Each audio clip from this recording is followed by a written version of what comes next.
Uwi ka na, bago kita isumbong sa nanay mo.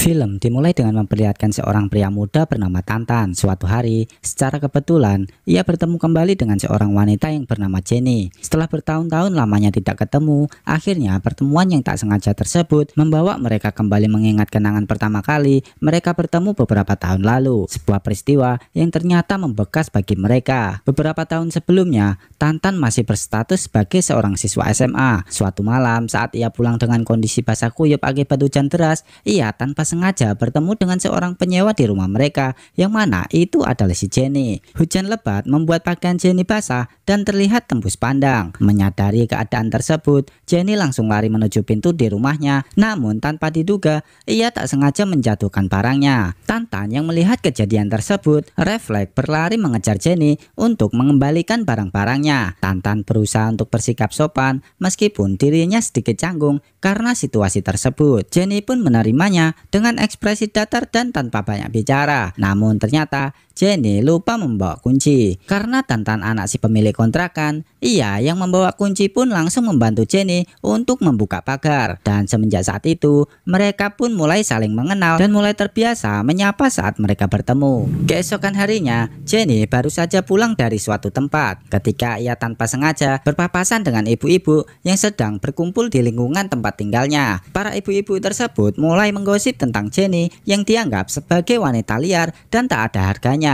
Bahkan pemilik rumah sewaan tersebut juga menjadi sasaran gosip mereka. Para ibu-ibu tersebut merasa bahwa Celia tak seharusnya menyewakan tempat tinggal kepada wanita yang memiliki reputasi buruk seperti Jenny. Namun Celia tampaknya tak peduli. Baginya uang sewa lebih penting daripada gosip yang beredar di sekitarnya. Di saat yang sama, Tantan baru saja pulang dari sekolah. Ia mencoba tersenyum ramah kepada Jenny, namun senyuman tersebut langsung hilang saat seorang pria tiba-tiba terlihat bersama Jenny dan masuk ke dalam rumahnya. Setelah para ibu-ibu tersebut meninggalkan tempat itu, Tantan merasa penasaran. Ia pun mencoba mengintip melalui jendela rumah Jenny untuk melihat apa yang sedang terjadi di dalam. Dan benar saja, dia melihat Jenny yang sedang melakukan kerja sampingannya, yaitu melakukan adegan pembobolan lahan cuy. Keesokan harinya, para ibu-ibu kembali melihat Jenny yang diantar oleh seorang pria lain. Mereka tidak melewatkan kesempatan untuk kembali bergosip. Kali ini mereka bahkan lebih keras dalam mengomentari Jenny. Mereka mengatakan bahwa Jenny wanita genit yang tidak tahu malu. Tantan yang kebetulan baru saja pulang sekolah mencoba untuk membela Jenny. Dia meminta para ibu-ibu tersebut untuk berhenti membicarakan hal-hal yang buruk tentang si Jenny. Namun mereka hanya mengabaikan dan mengatakan bahwa Tantan masih terlalu muda untuk memahami urusan orang dewasa. Pada malam harinya, Tantan baru saja selesai bermain basket bersama teman-temannya, dan saat berjalan pulang, ia tak sengaja melewati rumah Jenny dan melihat sebuah sepeda motor terparkir di sana. Rasa penasaran membuatnya mencoba mengintip, dan lagi-lagi Jenny kembali melakukan adegan pembobolan lahan, namun dengan laki-laki yang berbeda cuy. Dan tiba-tiba pelanggan Jenny keluar dan sadar jika ada yang mengintip mereka. Namun karena ia sudah puas dengan Jenny, ia pun pergi dari sana. Menyadari itu, Tantan justru mencoba mengetuk pintu. Awalnya ia pun ragu dengan itu, namun ia pun langsung menariknya dan Jenny terlihat sangat brutal dan mereka pun akhirnya melakukan adegan pembobolan lahan cuy. Namun ternyata itu cuma imajinasi Tantan cuy. Jenny pun langsung bertanya tujuan Tantan, dan Tantan yang mati kutu pun tidak bisa menjelaskan. Keesokan paginya, Tantan mencoba mendekatkan diri pada Jenny dengan mengantarkan makanan. Saat itu mereka melihat gadis SMA bernama Helen yang lewat di depan rumah. Jenny memperhatikan bagaimana tatapan Tantan terhadap Helen, seakan-akan ia tertarik dengan Helen. Jenny pun berkomentar bahwa Tantan dan Helen akan menjadi pasangan yang serasi. Ia juga mengatakan bahwa suatu hari nanti ia akan mengajari Tantan tentang cinta dan bagaimana cara berpacaran. Siang harinya, Tantan yang berada di warung bersama temannya bernama Nico. Saat itu mereka melihat Helen yang mau ke warung juga. Tantan pun curhat ke Nico kalau dia ada rasa sama si Helen, dan ternyata si Nico justru sudah lebih kenal sama Helen. Ia pun mencoba untuk ngenalin mereka berdua, namun Tantan terlihat gugup. Akhirnya Nico bilang ke Helen jika sahabatnya Tantan ngajak jalan. Dengan ramah Helen pun menyetujui itu dan menambahkan jika malam ini rumahnya juga sedang kosong cuy. Tantan siap untuk berkencan di depan rumah Helen. Tantan mendapati mobil yang terlihat bergoyang-goyang sendirian dan ternyata ia menyaksikan Nico dan si Helen yang sedang melakukan adegan pembobolan LAN cuy. Nah loh.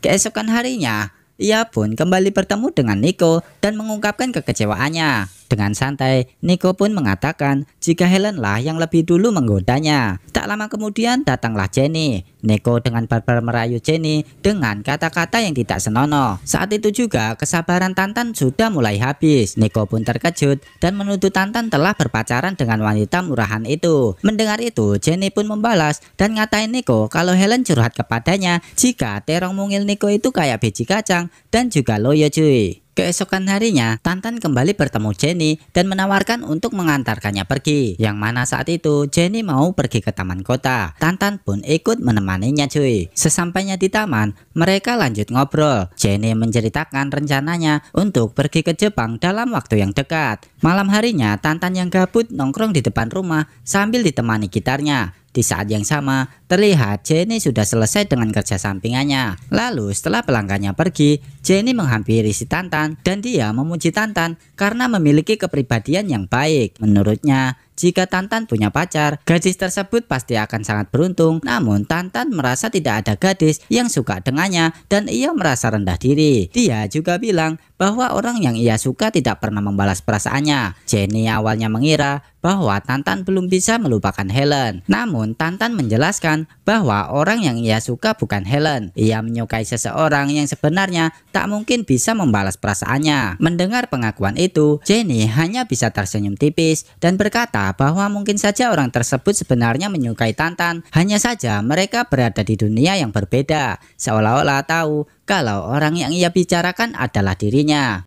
Esokan harinya, ibu Nico datang marah-marah ke rumah Jenny. Ia menuduh Jenny telah menodai putranya yang polos hingga tertular penyakit sipil. Ia melemparkan kata-kata kasar dan tidak senonoh, seolah-olah Jenny adalah satu-satunya orang yang bersalah dalam situasi tersebut. Jenny pun berusaha tetap tenang dan menegaskan bahwa putranya tidak pernah menjadi kliennya. Ia meminta wanita tersebut untuk mencari tahu langsung pada Helen dan saat itu Helen yang kebetulan berada di sana tampak terkejut dan segera berlari untuk menghindar. Malam harinya Jenny mulai membereskan barang-barangnya karena ia segera pindah dari tempat tersebut. Tantan yang melihatnya merasa penasaran dan memberanikan diri untuk bertanya apakah di dalam hati Jenny pernah terlintas keinginan untuk berhenti menerima pelanggan. Dan Jenny mengatakan bahwa apa yang ia lakukan selama ini bukanlah pilihan yang mudah.